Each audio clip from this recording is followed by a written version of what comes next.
शिर्डीमध्ये जो काही माझ्यासोबत प्रकार घडला त्याच्याबद्दलचा मी व्हिडिओ इंस्टाग्रामवरती पोस्ट केला. सॉरी, शिर्डीवर मधील नाही, शिर्डी जवळील एका पेट्रोल पंप मध्ये जो काही माझ्यासोबत प्रकार घडला शिर्डी जवळ, तो पेट्रोल पंप भले शिर्डीच्या बॉर्डर पासून फक्त 1 किलोमीटरच्या अंतरावर आहे. गाडी चालवत असताना कधी मी ते शिर्डीच्या बाहेर आलो, मला स्वतः कळलं नाही की हे शिर्डीमध्येच नाही येते, मला स्वतःलाच कळलं नाही. त्या पेट्रोल पंप जवळील हॉटेलचं नाव आहे साई रेसिडेन्सी, पण तो पेट्रोल पंप शिर्डीचा नाही असं त्या तिकडील राहणाऱ्या काही व्यक्तींचं म्हणणं आहे. काही सो कॉल्ड न्यूज चॅनल चालवणाऱ्यांचं म्हणणं आहे, जे फक्त एकतर्फी न्यूज बनवतात आणि स्वतःला न्यूज चॅनल आम्ही चालवतो असं म्हणतात, त्यांचं म्हणणं आहे. म्हणजे शिर्डीपासून 12 किलोमीटर लांब असणारा एअरपोर्ट शिर्डीचा, परंतु जिथे हा स्कॅम होतो आहे तो पंप शिर्डीवाल्यांचा नाही असं त्यांचं म्हणणं आहे. ठीक आहे, हा शिर्डी जवळ जी काही घटना घडली त्याबद्दल मी ह्या व्हिडिओमध्ये सांगणार आहे.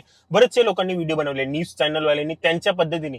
कोणीही मला संपर्क करण्याचा प्रयत्न केला नाही की बाबा नक्की तुमच्यासोबत काय घडलं, आम्हाला डिटेल्समध्ये सांगा. न्यूज चॅनल कशाला म्हणतात, दोन्ही बाजू ऐकून जे काही योग्य आहे ते सांगणं म्हणजे न्यूज असतं. लोकांपर्यंत योग्य माहिती पोहोचवणं त्याला म्हणतात न्यूज चॅनल चालवणं. असं स्वतःच्या सोयीने स्वतःच्या प्रकारे तुम्ही तिकडीलच आहात, शिर्डीमध्येच राहता किंवा सावली विहीर जे काही गावाचं नाव आहे तिकडेच तुम्ही राहता म्हणून त्या पंपाच्या बाजूनीच बोलणे किंवा शिर्डीच्या त्या तिकडील बाजूनीच बोलणे ह्याला न्यूज चालवणं म्हणत नाही. तुम्ही न्यूज चॅनलच्या नावावरती थप्पा आहात. तुम्हाला न्यूज चॅनल चालवण्याची अजिबात गरज नाही. नागरिकांना गरज आहे सत्य घटनेची, तुम्ही काय सांगाल त्याची नाही. जे काही घडलंय ते सत्य सांगण्याची ताकद ठेवा, तरच न्यूज चॅनल चालवा. तर ह्या व्हिडिओमध्ये मी माझ्यासोबत नेमकं काय घडलं आणि नंतर हा जो व्यक्ती काय काय बोलतो आणि त्याचे किती तथ्य आहे, किती खरं आहे त्याबद्दलच तुम्हाला सांग. तुम्ही जर तो व्हिडिओ बघितलेला नसेल तर इथे मी अटॅच करत नाही, कारण की व्हिडिओ खूप जास्त मोठा होईल. तुम्ही जो आहे तो माझ्या ह्या चॅनलवरती, तुम्ही जर इंस्टाग्रामवरती किंवा युट्यूबवरती पाहत असेल त्या चॅनलवरती तुम्हाला तो व्हिडिओ जो आहे तो दिसून येईल. तो जाऊन आधी संपूर्ण पहा की नक्की मी काय बोलतो. तुम्हाला स्टार्टिंग फक्त मी दाखवतो मी काय बोलतो आहे.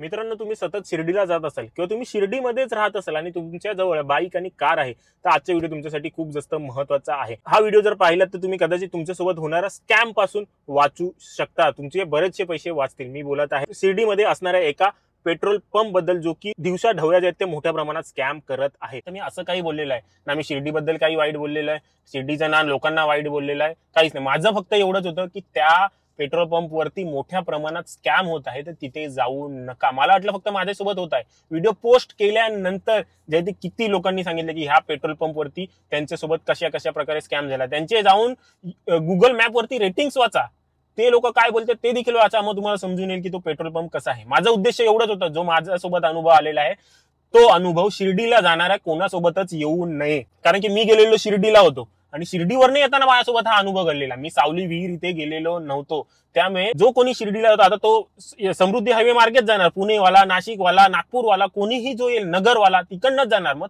तिकडनं जाणाऱ्यांनी या पेट्रोल पंपवरती जाऊ नये किंवा शिर्डीमध्ये राहणाऱ्यांनी या पेट्रोल पंपवरती जाऊ नये एवढंच माझं म्हणणं होतं. मला कशातूनच काही मिळणार नव्हतं ना, मला त्या वर्करची नोकरी खायची होती किंवा काय करायचं होतं. एवढं असतं ना तर मी त्याचा त्या आय कार्ड आहे ना त्याचा व्हिडिओ घेतला असता. जो आय कार्ड त्यांनी जेव्हा मी व्हिडिओ बनवायला लागलो तेव्हा जेव्हा तो साईडला नेऊन ठेवला, जे की मी पाहिलं तरी देखील मी तो आय कार्ड त्या व्हिडिओमध्ये दाखवला नाही. कारण की माझं उद्देश कोणाची नोकरी खाणं किंवा कोणाला हे करणं नाही, तर मला लोकांना जागरूक करायचं होतं, जे की मी माझ्या व्हिडिओमध्ये करतच असतो. मी रोड ऍक्सिडेंट्स बद्दल लोकांना सांगतच असतो की तुम्ही असं करू नका, तुमचे ऍक्सिडेंट होण्यापासून वाचवा. रोड सेफ्टी बद्दल मी लोकांना सांगत असतो माझ्या प्रत्येक व्हिडिओज मध्ये. तर माझ्यासोबत काय घडलं ते मी तुम्हाला सांगणार आहे, कारण की बरेचसे आरोप मला त्या व्हिडिओ नंतर जे ते करण्यात आले. तुमच्या प्रसिद्धीसाठी तुम्ही शिर्डीचं नाव वापरलं, तुमच्या प्रसिद्धीसाठी तुम्ही एखाद्याची नोकरी हे केली. सगळेच नाही म्हणत आहेत, काही लोक जे तिकडचीच आहेत आणि किंवा त्यांनी जे ते स्वतः कमेंट करायला सांगितलेले आहेत की जा बाबा या व्हिडिओवरती कमेंट, त्या लोकांबद्दलच मी सांगतो आहे. आणि तुम्हाला देखील तथ्य कळून येईल की नेमकी बाबा काय घडले. तर मी जे आहे ते 11:30 दरम्यान जे आहे हॉटेलवरनं निघालो आणि निघून मला जायचं होतं मुंबईच्या दिशेने. मुंबईला जाता जाता मी जाणार होतो इगतपुरी. इकडे देखील गाडीची टाकी पाहिली डिझेलची. मुंबईवरनं जे येताना मी थोडंफार टाकून आलेलो होतो. तर नंतर मी विचार केला हा कमी नको पडायला, समृद्धी हायवेवरती मध्ये कुठे लागत नाही. नंतर माझं लक्षात आलं की बाबा HP चा आहे, पण बोललो चला इथेच भरूया, कशाला मध्ये थांबायचं. म्हणून मी तिकडे डिझेल भरण्याचा विचार केला. मी जिओचा पंप मला तिथे दिसला, परंतु मी जिओवरती गेलो नाही. कारण की तेव्हा जे आहे ते 7-6 तारखेच्या दरम्यान कोल्हापूरमध्ये माधुरी नावाच्या हत्तीनी बद्दलचे लोकांचं सगळं जिओला विरोध चाललेला होता. त्यामुळे मी बोललो आपण देखील जिओमध्ये जायचं नाही. म्हणून मी गेलो भारत पेट्रोल पंप वरती. तिकडे गेलो, गाडी लावली. माझी एक सवय आहे, जिथपर्यंत मी उतरत नाही तिथपर्यंत मी मागची जी कॅप आहे ती खोलत नाही. उतरलो, कॅप खोलला आणि तिकडे गेलो तर दोघे तिघे त्यांच्या फेसवरनच मला काहीतरी वेगळं असं जाणवलं, पण मी त्याच्यावर लक्ष दिलं नाही. मला विचारलं कितीचं तुम्हाला डिझेल टाकायचं, मी म्हटलं 1010 रुपयाचं डिझेल टाका. तर त्या लोकांनी त्यांनी जे ते सेट केलं तिकडे आल्यानंतर मी त्याला सांगितलं की बाबा जो तू लिव्हर पकडून ठेवलेला आहेस नोझलचा तो सोड ना, लॉक करून दे. तू ऑटोकट आहे ना, ऑटोकट असणं गरजेचं आहे, हा नियम आहे. तो बोलतो हा ऑटोकट तर आहे, पण बोलतो मी हे सोडू शकत नाही कारण की हे खराब झालंय, मी सोडलं तर डिझेलच जाणार नाही. आणि हे गोड शब्दात नाही बोलला, तो वाकड्या तोंडानी बोलला, जी की मी स्वतःच तसं बोलू शकत नाही. बोलला बरं ठीक आहे, मग ह्याची तू कंप्लेंट केलेली आहेस का? तर बोलतो हो कंप्लेंट मी केलेली आहे. मला किती टाइम झाला? बोलतो 3-4 महिने झाले. मला अजून रिझॉल्व्ह नाही झालं. बोलतो नाही अजून काही रिझोल्युशन आलेलं नाहीये. बोललो बरं ठीक आहे. मग ते भरता ना डिझेल पूर्ण गेलंही नाही गाडीमध्ये. तेवढ्यातच एक व्यक्तीला तुम्हाला कसं पेमेंट करायचं? मला कार्डनी पेमेंट करायचं. कार्डनी माझ्याकडनं कार्ड घेतला आणि जी काही वायफाय टॅप असतो ते त्यांनी केलं आणि नंतर मग मला सांगतो माझ्या मग समोर नाही उभा राहिला, लांब जाऊन त्यांनी ती गोष्ट केली. समोर नाही, मशीन माझ्या समोर नव्हती, लांब उभा होता आणि तेवढ्यात हे डिझेल वगैरे टाकून झालं. आणि नंतर मला कार्ड देतो आणि म्हणतो कसं की तुमचं पेमेंट जे आहे ते झालेलं नाहीये, तुम्ही जे आहे ते ऑनलाईन पेमेंट करा. हा माझा फोनपेचा हे आहे तुमचा, म्हणजे त्याच्या गळ्यातच होतं ते फोनपेचं आहे, त्याच्यावरती तुम्ही पेमेंट जे आहे ते करा. म्हणजे ठीक आहे. मग गाडीत गेलो, मोबाईल घेतला आणि करायला जातोय, तेवढ्यातच बघतोय तर मला मेसेज आला की तुमच्या कार्ड मधून जे आहे ते एवढे एवढे पैसे गेलेले आहेत. तर मी तेव्हा तिकडे भरणाऱ्याला दाखवलं, मला माझ्या डिझेल त्याला दाखवलं. बोलतो अच्छा गेलेत का, दाखवा मेसेज. मला हे बघा हे मेसेज गेलेला आहे ना. तसं बोलतो हो ठीक आहे. मग त्यांनी त्या माणसाला विचारलं अरे पैसे तर गेलेत. नाही बोलतो मशीन बंद झाली, तिची चार्जिंग संपले बहुतेक म्हणून ती बंद झाली. मला अच्छा असेल, मग असं असेल. आणि नेहमी लक्षात ठेवा, फक्त डिझेल कमी देणं किंवा पेट्रोल कमी देणं ह्याला स्कॅम म्हणत नाही. तर पैसे घेऊन देखील न देणं किंवा एक्स्ट्रा पैसे घेणं, मग तो 1 रुपया का असे ना, त्याला देखील स्कॅम म्हणतात. समोरचं सांगेल 1,500 टाकायचे आणि तुम्ही आधी कोणी भरलेला असेल 500 आणि नंतर मग 500 पासून सुरुवात करा आणि 1,500 करा, म्हणजे समोरच्याला 1000च मिळालं, तुम्हाला 500चा फायदा झाला. ह्याला देखील स्कॅम म्हणतात. कमी क्वांटिटी मिळणे ह्याला स्कॅम नाही. आणि सगळ्यात महत्वाची गोष्ट की ती म्हणजे की तुम्ही भले तिकडे पेट्रोल भरलेला असेल किंवा नसेल, तुम्हाला जर संशय आहे तुम्ही मागू शकता आणि समोरच्याला ते करून देणं भाग आहे. ते तुम्हाला नकार देऊ शकत नाही. मी गाडीमध्ये बसलो, गाडी स्टार्ट केली. गाडी स्टार्ट केल्या गेल्या जे ती मला टाकी जी ती जास्त वर वाटली नाही. हा माझ्याजवळ होती इनोवा क्रिस्टा गाडी माझी स्वतःची. तर तुम्हाला सगळ्यांना माहित असेल की डिझेल टाकीचे ते पटकन कधी कधी वर येत नाही. म्हणजे ठीक आहे असेल काहीतरी. गाडी चालू केली, गाडी जे 1 किलोमीटर जशी जिथे ब्रिजचं काम चालू आहे तिकडनं तुम्ही जर पुढे गेलात, ब्रिजचं काम चालू आहे तिकडनंच मी युटर्न मारला, कारण की मला ह्यांच्यावरती संशय आला. माझ्या डोक्यात त्याच गोष्टी चालू होत्या, ह्या लोकांनी असं का केलं, पेमेंट गेलेला असून पण का हे लोक असे बोलले, आणि ह्यांनी नोझल का पकडून ठेवलेली होती, निझलचा लिव्हर का पकडून ठेवला, आणि काटा का माझा एवढा कमी हे झालं, असे बरेचसे प्रश्न होते. म्हणून मी तिकडनं लगेचच वळलो, जास्त लांब नव्हतो गेलो. समृद्धी हायवेला जर मी लागलो असतो तर मी येऊच शकलो नसतो. कुठून आहे मला युटर्न आहेच नाही. जसं की तो त्या व्हिडिओमध्ये बोलते अर्धा तासाने आले, अर्धा तासाने नाही 5 मिनिटात मी लगेच तिथे गेलेलो होतो. तिकडे गेलो, गाडी बाजूला उभी केली. जसं की तुम्ही साई रेसिडेन्सीचा बघा मी व्हिडिओ दाखवतोय, त्याच्यामध्ये बघा ह्या कोपऱ्यामध्ये दिसते ती गाडी, ती गाडी माझीच आहे. तिकडे जाऊन काय डायरेक्ट मी तिथे पंपावरती गाडी लावणं योग्य नाहीये, की लगेच त्यांचा रस्ता अडवून ठेवायचा, त्यांचे होणारे कामं थांबवायची, ते मला योग्य वाटत. म्हणून मी पेट्रोल पंपाच्या एक्झिट गेटवरती जे ती साईडला एकदम गाडी लावली आणि त्यांच्याजवळ गेलो. डायरेक्टच जाऊन त्यांचा काही मी व्हिडिओ बनवला नाही की बाबा हे बघा हा व्हिडिओ आहे, हे असं आहे, असं अजिबात मी केलेलं नाही. मी गेले 5 वर्ष झाले हेच सेम काम करतोय, मला एवढ्याची गरज नाही. पहिलं मी काय केलं, पहिलं मी दुरून ऑब्झर्व केलं की खरंच हा नोझलचा लिव्हर सोडतोय का बाकीच्यांना डिझेल भरताना. सुदैवाने तिकडे टाटा एस ची गाडी होती, तर तो डिझेल भरत होता. पाहिलं तर तो नव्हता त्यांचा लिव्हर सोडत. मी खरंच बाबा असेल प्रॉब्लेम. परंतु मी नंतर पाहिलं तो दुसरा जो व्यक्ती होता, तो जो आहे तो त्याच मशीनने, ज्या मशीननी माझी त्यांनी पेमेंट घेतली आणि बोलला की ही स्विच ऑफ झालेली आहे, त्याच मशीनने तो दुसऱ्यांची पेमेंट देखील घेत होता. ह्याचा अर्थ हे लोक स्कॅमच करत होते. पैसे कट होऊन पण ह्यांना माहितीये की एकदा जर ह्याचे डबल पैसे गेले, ह्याला मेसेज जर आला नाही, कधी कधी बँकेचे मेसेज येत नाहीत लवकर, आणि माणूस काय पहिला बॅलन्स चेक करत नाही, भरतो आणि निघून जातो. मी जर समृद्धी हायवेला लागलो असतो तर मग मी रिटर्न येऊच शकलो नसतो. आणि हे ह्याबद्दलच बऱ्याचशा लोकांनी बघा कमेंट केलेल्या आहेत की माझ्यासोबत देखील हा सेम स्कॅम ह्या सेम पेट्रोल पंपवरती झालेला आहे. बघा हे तुम्ही त्यांचे रेटिंग्स वाचा, तुम्ही त्यांचे लोकांचे अनुभव वाचा ह्या पंपावरचे. माझं तर सोडूनच द्या, हे लोकांचे अनुभव तुम्ही वाचा. तसं हे जसं मी पाहिलं तसं मी गेलो त्याच्याजवळ, त्याला मी सांगितलं मला जे आहे ते क्वांटिटी चेकअप करायचं आहे.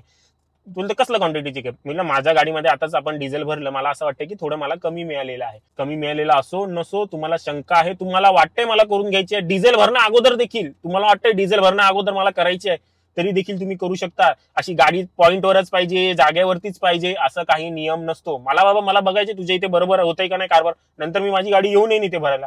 हे नियम आहेत मुळातले. त्याजवळ गेलो, त्यांनी मला त्याच्या मशीन मधलं दाखवलं की हे बघा हे एवढं एवढं आहे, तुमच्या याच्यामध्ये एवढं गेलेलं आहे. मी नाही, मला असं नाही, मला क्वांटिटी चेकअप करून दाखवा. तेवढा तो दुसरा आला, काय झालं, मला असं वाटतंय की माझ्या याच्यामध्ये कमी गेले.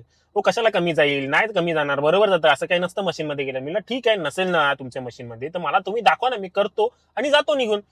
ह्या गोष्टीची मी व्हिडिओ रेकॉर्डिंग केली नव्हती आणि माझा असा काही उद्देशच नव्हता की मला व्हिडिओ रेकॉर्डिंग करायची आहे. तर तो दुसरा जो व्यक्ती होता, तो जो मी व्हिडिओ सांगितला, तो मला बोलतो 1000 रुपयाचं पेट्रोल भरला तुम्ही, एवढा काय. तो मला म्हणतो ठीक आहे ना, 1 लिटरच्या बॉटलमध्ये करून दे. मी म्हणलं 1 लिटरच्या बॉटलमध्ये नाही, तिकडे तुम्ही सेट करा 5 लिटर असा, आणि ते जे काही तुमचा तो जार असतो 5 लिटरचा त्यात करून द्या. तिकडे तेवढ्यात पेट्रोल पंपवरती 3-4 बाईकवाले देखील होते. ते देखील त्यांना म्हणाले बरोबर आहे, यांची शंका बरोबर आहे, तुम्ही त्यांना चेकअप करून द्यायला पाहिजे, त्यांना जर शंका वाटते तर.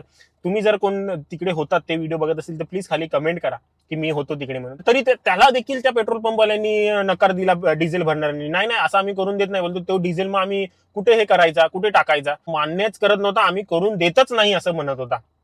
बोलतो की हा जो नंबर आहे त्याच्यावरती फोन करा, त्यांना सांगा की आम्हाला वाटतं की असं कमी मिळालंय. मुळात ते काम माझं नाही त्यांना कॉन्टॅक्ट करण्याचं. मी त्यांना विचारलं ऑफिसमध्ये कोणी मॅनेजर तुमचा बसलाय का, मालक बसलाय का. मालक आणि मॅनेजर तिकडे अवेलेबल नव्हते. त्यांना बोललो मॅनेजरला बोलवा म्हणून, तिकडे कोणीच अवेलेबल नव्हतं. त्या नंबरवरती मी फोन लावलेला आहे, तुम्हाला स्क्रीनशॉट दाखवतो. हा बघा, हे 2 फोन लावले, दोन्ही फोन त्यांना लागलेले नाहीत.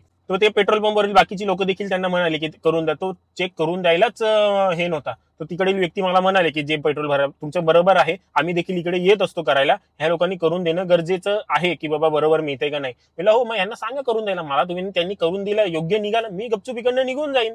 तुम्ही बरोबर योग्य ठराल ना, मी इकडनं निघून जाईल, मला बरोबर मिळालेला. तुला कशाला मी करून देत, तू बात बोलायला लागला, तू करून माझ्याशी बोलायला लागला. बोलते तुला मी चेकअप करून, बोलतो उद्या उठून कोणी पण येणं माना बोलणे चेक करून दे, तर मी काय करून द्यायला मोकळा आहे का इथे, अशा शब्दामध्ये माझ्याशी बोलायला लागला. तेव्हा माझं जे आहे ते डोकं एकदम फिरलं.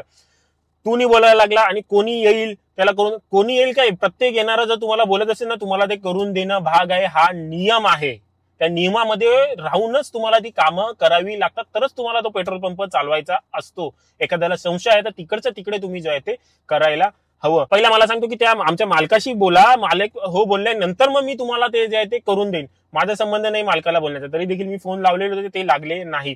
बोलतो मी तुम्हाला जर ते करून दिलं तर उरलेलं 5 लिटर डिझेलचं मी काय करू, ते काय माझा स्वतःचा वावर विकू आणि मग ते जे पैसे भरू, असे भलते असेल ते काय काय बोलायला लागले. तो हे भरणारा मला बोलायला लागला, काय तुम्ही 1010 रुपयाचे डिझेल भरलंय आणि काय तुम्ही असे बाता करताय. सगळेजण जमा झाले आणि मला काय काय सगळेजण बोलायला लागले की मला जे आहे ते तुम्ही फक्त चेकअप करून द्या, मी इकडनं निघून जाईल. तुमचं जर योग्य आहे ना, तुम्ही काय फ्रॉडगिरी केलेली नाहीये ना, तर मला इथे करून द्या ना तुम्ही चेकअप, मी गपचूप इकडनं निघून जाईल.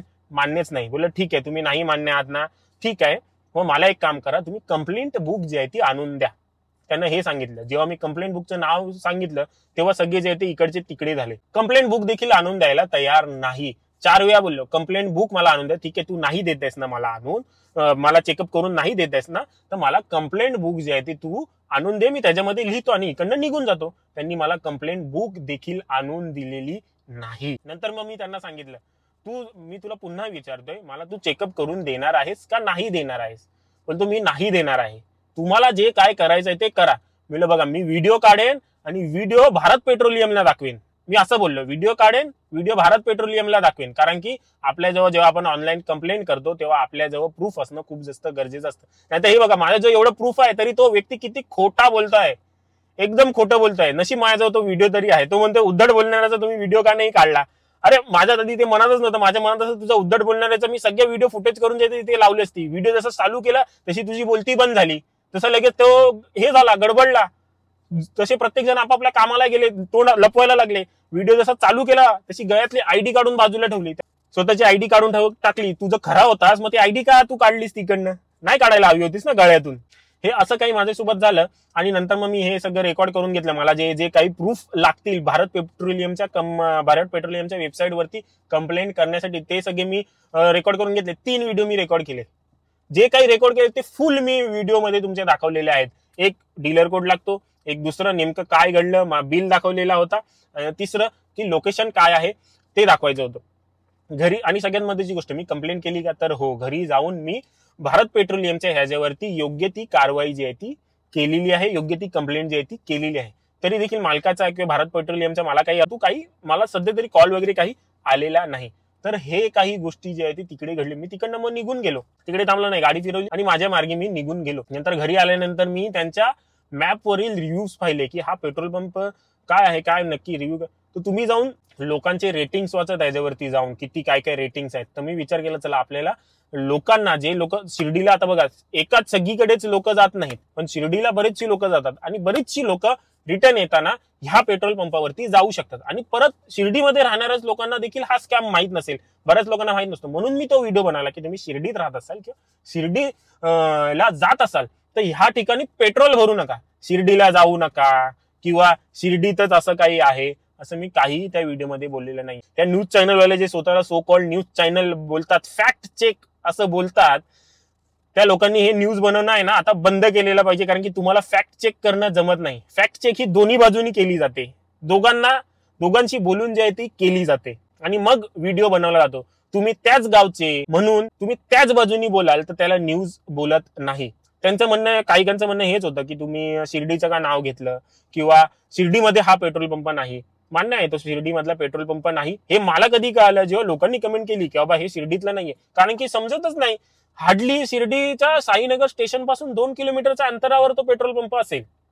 आता इथे मुंबईमध्ये डोंबिवलीला राहणारा व्यक्ती देखील बोलतो, जो 60 किलोमीटर आहे, तो व्यक्ती देखील मुंबईच्या सेंटर पासून तो देखील बोलतो मी मुंबईला राहतो आणि हे 2 किलोमीटरचा पेट्रोल पंप आमच्या हद्दीत नाही हे बोलायला सगळे पुढे. परंतु शिर्डीमध्ये काही राहणाऱ्या लोकांनी चांगले रिस्पॉन्स दिले की बोलले धन्यवाद दादा, आम्हाला तुम्ही सांगितलं, आम्ही ह्या पेट्रोल पंप वरती जाणार नाही.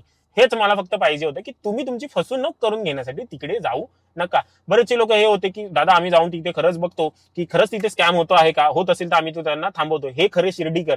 आणि जे स्वतःला शिर्डीकर म्हणतात ते लोकांनी काय कमेंट केले माहितीये का, की हा पेट्रोल पंप शिर्डीतच नाही, तू शिर्डीचं नाव का खराब करतोय, शिर्डीकरांची माफी माग, हे माग ते माग. शिर्डीबद्दल मी वाकडं काही बोललेलंच नाहीये व्हिडिओमध्ये. आणि तुम्हाला जर एवढं वाटतंय ना तर जो काही पेट्रोल पंप वरती स्कॅम होतोय, लोकांना लुटलं जाते, बघा रेटिंग वाचा, लोकांचे कमेंट वाचा आणि त्या हिशोबाने बघा की खरंच काय होतंय का नाही होतंय. ते मालकाची जाऊन हे करू नका तिकडे जाऊन. आता तर एक व्हिडिओ पण आलेला आहे की मालकानी जे आहे ती पूर्ण चेकअप करून दिली. किती दिवसांनी? 10 दिवसांनी. मालकानी 7 तारखेला घडलेली घटना आहे. आज तारीख किती आहे? आज मला वाटतं काहीतरी 17-18 तारीख आहे. तर 10 दिवसांनी चेकअप. अरे मित्रा ती पंपाची सेटिंग आहे ना, 2 मिनिटांमध्ये 4 बटन दाबून जे ती चेंज करताना येते पेट्रोल मधली. आणि स्कॅम म्हणजे फक्त कमी डिझेल देणे हा स्कॅम नव्हे, पैसे जास्त घेऊन लोकांना कमी डिझेल देणे. त्यासोबत लोकांनी 1,500चं सांगितलं आणि तुम्ही 500 पासून चालू करणार आणि मग लोकांना 1000च देणार, त्याला देखील स्कॅम म्हणतात. लोकांच्या कार्डमध्ये पैसे घेऊन पण परत त्यांना ऑनलाईन पेमेंट करायला सांगणे, ह्याला देखील स्कॅमच म्हणतात. हे साधी अक्कल या न्यूज चॅनल वाल्यांना नाही आहे. हे जे आहे ते त्यांच्यासोबत मिळालेले आहेत आणि त्यांच्या पद्धतीने जी आहे ती सगळी न्यूज बनवत आहेत. हा जो कोणी न्यूज चॅनलवाला आहे तो त्यांच्याजवळ पुन्हा गेलेला होता, तेव्हा त्या पेट्रोल पंपवाल्यांनी त्यांना ते चेकअप करून दिलं नाही, तोंडावरती नाही म्हणून सांगितलं. आणि जसं आता कंपनीने त्यांच्यावरती कारवाई केली तसे जे तो पेट्रोल पंपाला करून द्यायला रेडी झाला. म्हणजे त्यांची जी झालेली त्या व्हिडिओमध्ये बदनामी आहे ती कव्हर करण्यासाठी ही बनवली गेलेली सगळी व्हिडिओ आहे. 10 दिवसांनी खरंच तुमच्या पेट्रोल पंपवरती स्कॅम नसता होत ना तर मला तिकडेच त्यांनी जे ती चेकअप करून दिला असता. मग हे सगळी काही झालंच नसतं. मला चेकअप करून दिला असं मी पाहिलं असतं. हा बरोबर आहे, ठीक आहे बाबा बरोबर आहे. मग ते लोक जे ते रिव्ह्यू देखील घेतात की आपण जर चेक केलं आणि बरोबर आहे तर लगेच फाईल आणतात आपल्याजवळ की बाबा हा लिहून दे की आम्ही चेक केलं हे बरोबर होतं. मी बहुतेक जागेवरती केलंय जिथे संशयाला, तिथे कोणीच मला नाही म्हणून सांगितलेलं नाही. प्रत्येक जण करून देते. एक पेट्रोल पंपवरती मला बोलवत होता नाशिक साईडला, एक जण बोलवत होता तू करशील का, तुझ्या गाडीत टाकशील. मी बोललो नाही, मी माझ्या गाडीत नाही टाकणार. तो बोलला ठीक आहे चालेल, मी माझ्या कुठल्या तरी गोष्टीसाठी वापरेन. त्याने मला करून दिलं, मला बरोबर जाणवलं, ठीक आहे मी लगेच लिहून दिलं, हा योग्य आहे, एकदम करेक्ट आहे. असं असतं. तुम्ही जर फ्रॉड नाही आहेत ना जागेवरती तिथे करून द्या. नंतर तुम्ही व्हिडिओ बनवाल त्याची, आमच्या इथे काही होत नाही, त्या पंपावरच्या नोकराला काढून टाकाल. तुम्ही आता त्याला महिनाभर घरी बसवाल ना, महिनाभरानंतर पुन्हा तोच तुमच्या तिकडे दिसेल. तर मित्रांनो हे असं काही माझ्यासोबत घडलेलं होतं त्या पेट्रोल पंपावरती. आता तुमची चॉईस आहे तिथे जायचं नाही जायचं, तुमचा सर्वस्वी प्रश्न आहे. बरेचसे पेट्रोल पंप अजून देखील आहेत. फक्त कुठल्याही ह्याच्यावरती पेट्रोल भरत असताना गाडीच्या बाहेर उभे राहून जे ते भरा, संपूर्ण बिल घ्या, डेन्सिटी चेक करा आणि त्यांच्या बातेमध्ये येऊ नका. कारण की आपल्याला गोड बोलून गुंडाळून जे आहेत ते बरीचशी कामे केली जातात. त्यामुळे नेहमी पेट्रोल पंपावरती सतर्क राहा. आणि हे जे कोणी आहेत ना न्यूज चॅनलवाल्यांनी, दोन्ही साईडची अगोदर माहिती घ्या, नंतर तुमचा न्यूज चॅनल चालवा. तर तुम्ही न्यूज चॅनलवाले नाही आहात. अशा न्यूज चॅनलवाल्यावरती मला हसायला येतं की हे लोक आम्ही सो कॉल्ड न्यूज चालवतो आहोत असं म्हणतात, असे मानसिकतेचे लोक. तर तुम्ही सतर्क राहा, अशा पेट्रोल पंप वाल्यांपासून दूर राहा. अजून काही मनात शंका असेल तर खाली कमेंट करून सांगा, त्याचं निवारण मी नक्की तुम्हाला देईन.